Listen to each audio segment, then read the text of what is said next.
अस्सलाम वालेकुम। आज हम चैप्टर स्टार्ट करने जा रहे हैं unit number 9, introduction to coordinate geometry यानी कोऑर्डिनेट ज्योमेट्री का तारफ़। ये इस चैप्टर को करने से पहले हमें कुछ फार्मूलाज के बारे में इंफॉर्मेशन लेनी पड़ेगी कि वो फार्मूले ड्राइव कैसे होते हैं। इनमें जो सबसे पहले हम फार्मूला को देखते हैं या उसको समझने की कोशिश करते हैं कि हमारा ये फार्मूला कैसे ड्राइव हुआ। तो इसमें सबसे पहले फार्मूला होगा डिस्टेंस फार्मूला, यानी कि दो पॉइंट्स के दरमियान फासले को कैसे हम निकाल सकते हैं, उसमें बिटवीन डिस्टेंस है उसको कैसे निकालते हैं। आए इसको देखते हैं कैसे बनाते हैं।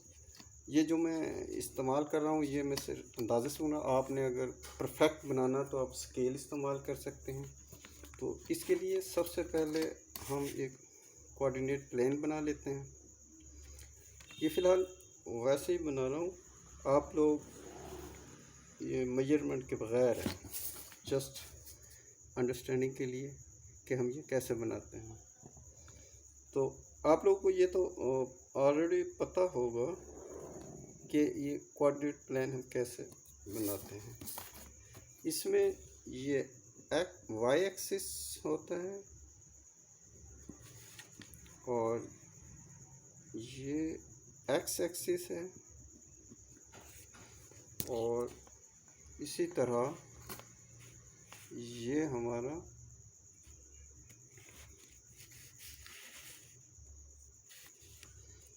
एक्स डैश और वाई डैश।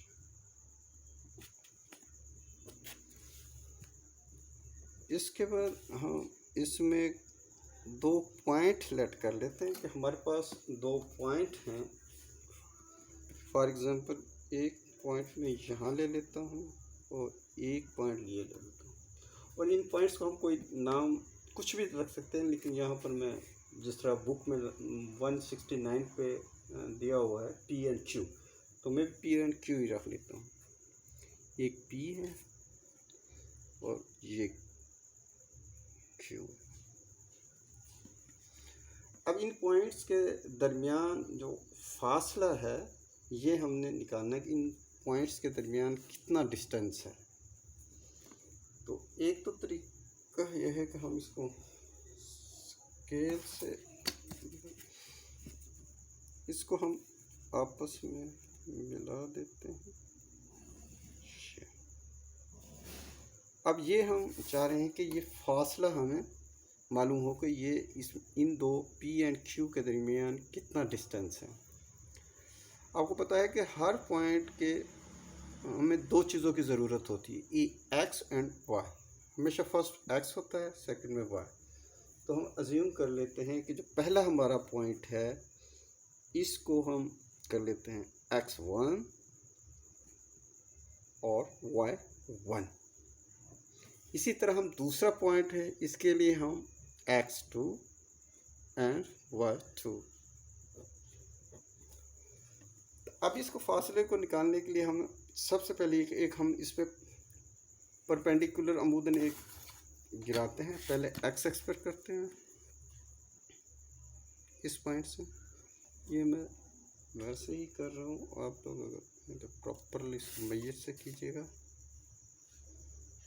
और इसी तरह पी से मैं पी पॉइंट से एक्स एक्सिस पर परपेंडिकुलर एक गिराता हूँ।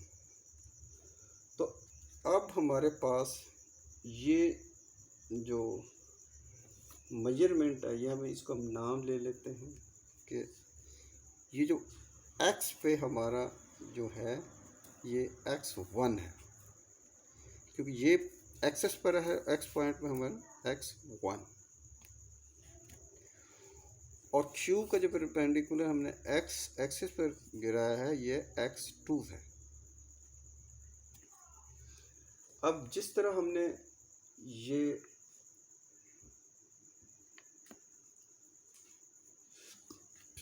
एक्स एक्स पर परपेंडिकुलर गिराया, इसी तरह हमने y एक्सिस पर भी करना है।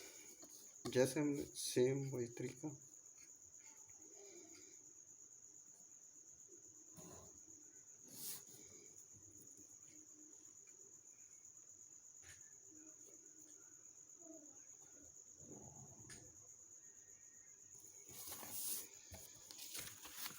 इसका जो ये पॉइंट था ये y1 था P का, इसी तरह Q का y2,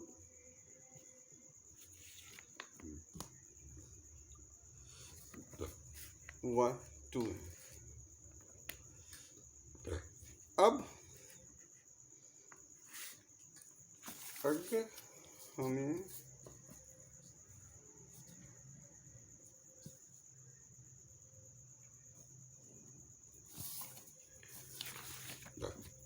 अब हम देखते हैं, जब ये परपेंडिकुलर गिराया है तो हमें यहाँ पर 90 का एंगल बन गया,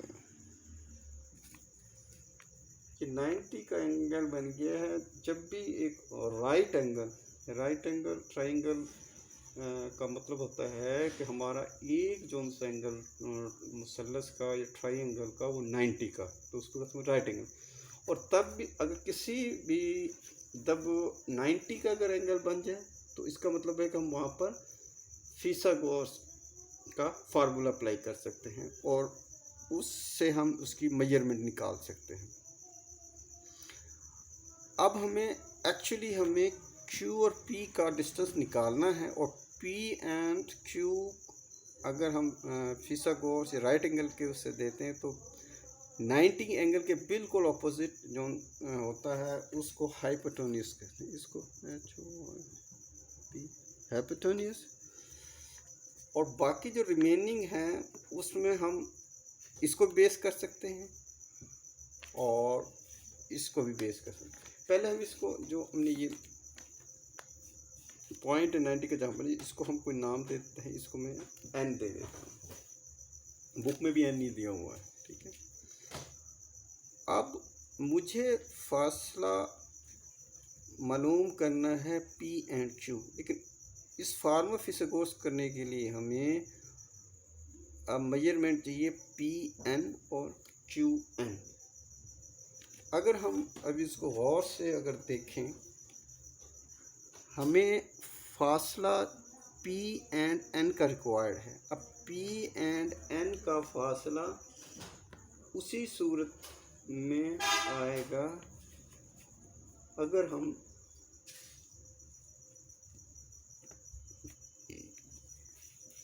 यहाँ से ये फासला है, मतलब x2 को अगर हमने x1 तक निकालने की, मतलब x1 को हमने माइनस करना है, x2 में से x1 माइनस सब्ट्रैक्ट करेंगे तो हमें ये फासला मालूम हो जाएगा। x2 तो मतलब है कि यहाँ पर x2 माइनस ये फासला, ये इसमें से माइनस कर देंगे, सब्ट्रैक्ट करेंगे तो हमारे पास ये फासला निकल आएगा Pn का। इसी तरह अगर हमें Q और N का फासला रिक्वायर्ड है तो इसका ये है कि अगर हम ये फासला इनके 0 O से लेकर y1 का फासला सब्ट्रैक्ट कर दें तो ये हमारा ये फासला है, मीन कि हम y2 में से अगर y1 निकाल दें तो हमें Q एंड N का फासला डिस्टेंस मालूम हो जाएगा। सो यहाँ y2 माइनस y1 मीन अगर हम ये कर देंगे तो हमें P एंड Q मीन हमें परपेंडिकुलर का अमूदन का फासला मालूम हो जाएगा, और x2 माइनस x1 हमें बेस का यहाँ से फासला मालूम हो जाएगा, बेस की वैल्यूज़ आ जाएंगी। तो अब हम इसको और लिख भी लेते हैं जो चीज़ें अब ये हमने की हैं। इसके लिए थोड़ा सा यहाँ पर रिटर्न कर लेते हैं, इन द राइट ट्राइंगल और राइट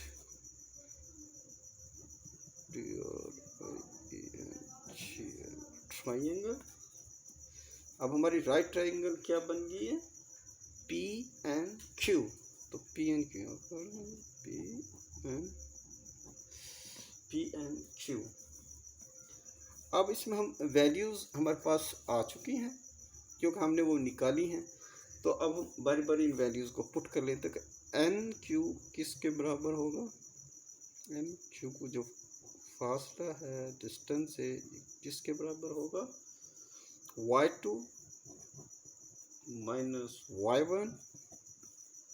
इसी तरह जो पी एंड एन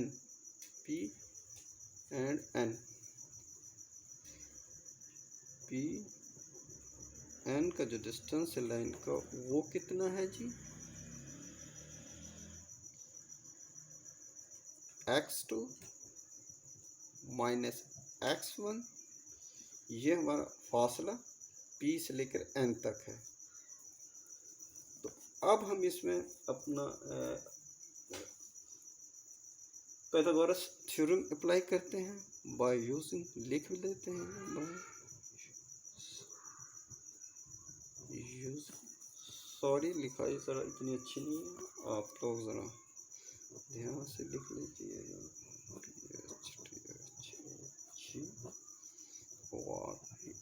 थ्योरम और थ्योरम।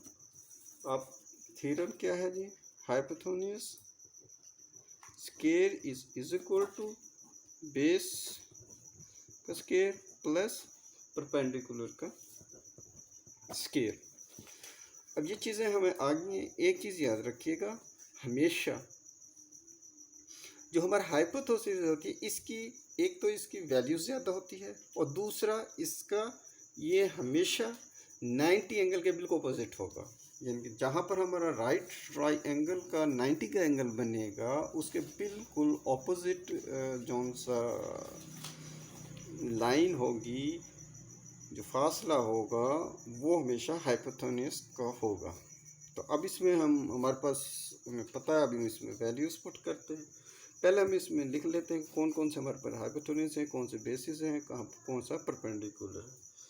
तो इसके लिए हमारे पास हाइपोथेन्यूज क्या है ये देख लें, पी क्यू लिख लेते हैं, पी क्यू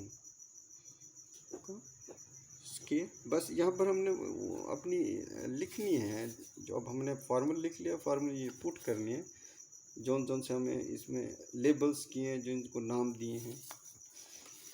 और बेस किसके बराबर होगी आपकी, पी एन का स्क्वायर प्लस अब हमारा परपेंडिकुलर क्या होगा जी, क्यू एन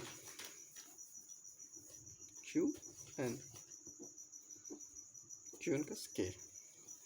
अब हमने जो लेबल थे वो सारे हमने अपने फार्मूले में डाल दी हैं। अब इनको जो वैल्यूज़ जो हमने निकाली हैं अब वो डाल देते हैं।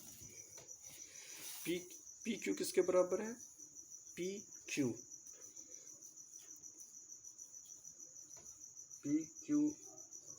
किसके बराबर है,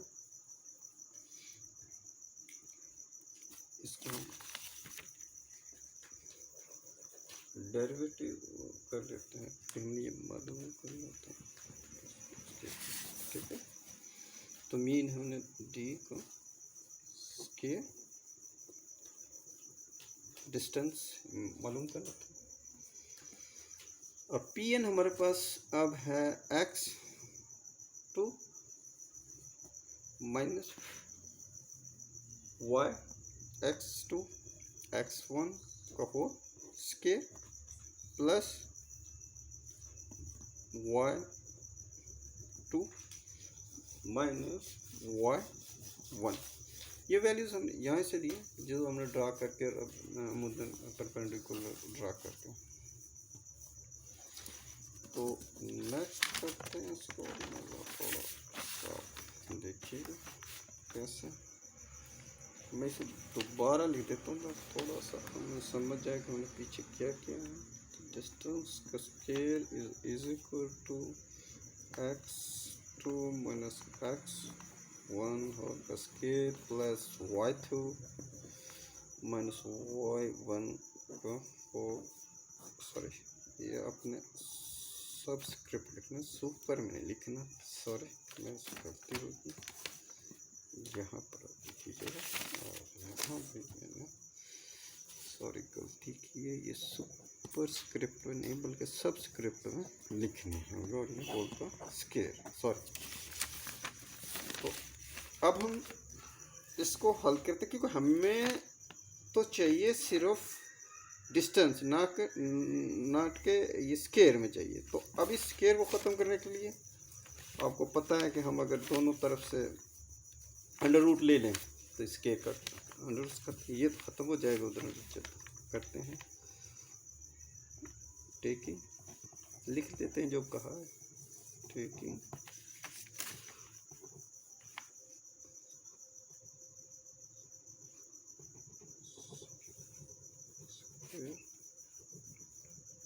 रूट ऑन बोथ साइड्स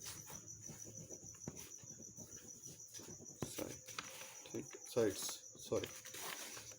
हमेशा याद रखिए कि तब भी हम कोई भी इक्वेशन में जो काम एक तरफ करते हुए दूसरा करें तो करना पड़ता है, अदरवाइज सवाल हमारा सही नहीं होगा। तो हमने एक्चुअली यहाँ स्केयर ख़त्म करने के लिए स्क्वायर रूट ले रहे हैं। तो अब आप इसको कीजिएगा स्क्वायर अंडर रूट, इसी तरह इसको भी हम लेते हैं जी। सेम लिख रहा हूँ पिछली वैल्यूज़ है, जस्ट इसमें मैंने स्क्वायर रूट करना। अब हमें पता है कि जो स्क्वायर रूट है 1/2 कहता है। ये सिर्फ बताने के लिए जिनको पता है, वेल एंड गुड, जिनको नहीं पता है, क्योंकि मैं भी जब पढ़ता था मैथ तो मुझे भी चीज़ों की समझ नहीं आती थी और टीचर से भी कम ही पूछता था, लेकिन ये सोचता था कि मुझे कोई बता दे। तो आज मैं कोशिश कर रहा हूँ कि जो चीज़ें मुझे भी फील होती हैं वो जो भी ये वीडियो देखे, जो भी यहाँ समझे तो उसे ये ना हो। तो मैं कह रहा था कि स्क्वायर रूट जो उनसा 1/2 के बराबर होता है। तो इसका मतलब है कि हम डी स्क्वायर और ये याद रखिए कि मीन एक पावर है 1/2। पावर ऑफ पावर को हमेशा मल्टीप्लाई होती है। तो इसका मतलब है कि डी स्क्वायर इंटू 1/2 2 से कैंसिल, तो mean is equal to D. तो यही हमने ये इसमें करना। इस तरह अगर हमने इस मतलब कि यहाँ पर डिस्टेंस हमारे पास और हमें चाहिए भी डिस्टेंस नॉट का स्क्वायर, ये ऐसे कैसे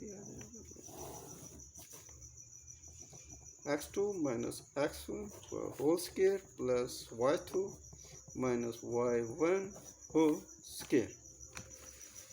तो ये इस तरह ये हम डिस्टेंस का ये फार्मूला है जो हम दो पॉइंट्स के दरमियान डिस्टेंस निकालते हैं। तो इसी को हम इंशाल्लाह ये इसमें एक चीज़ ये याद रखिएगा कि हमेशा जो d है डिस्टेंस हमारा हमेशा ग्रेटर देन 0 होगा। ये इसकी एक कंडीशन है। इंशाल्लाह हम अब जब चैप्टर 9.1 की एक्सरसाइज करेंगे तो इंशाल्लाह ये जो उनका फार्मूला डिस्टेंस वाला है प्रैक्टिकली यूज़ करेंगे। जो कन्फ्यूजन होगी इंशाल्लाह उसमें दूर हो जाएगी। आप बहुत लोगों का बहुत बहुत शुक्रिया जिन्होंने देखा है। कोई भी कन्फ्यूज़न हो, कोई भी मज़ीद कोई गलती हो और इसको मज़ीद बेहतर करने के लिए जो भी आप सजेशन मोस्ट वेलकम, और कमेंट्स में ज़रूर बता दीजिएगा।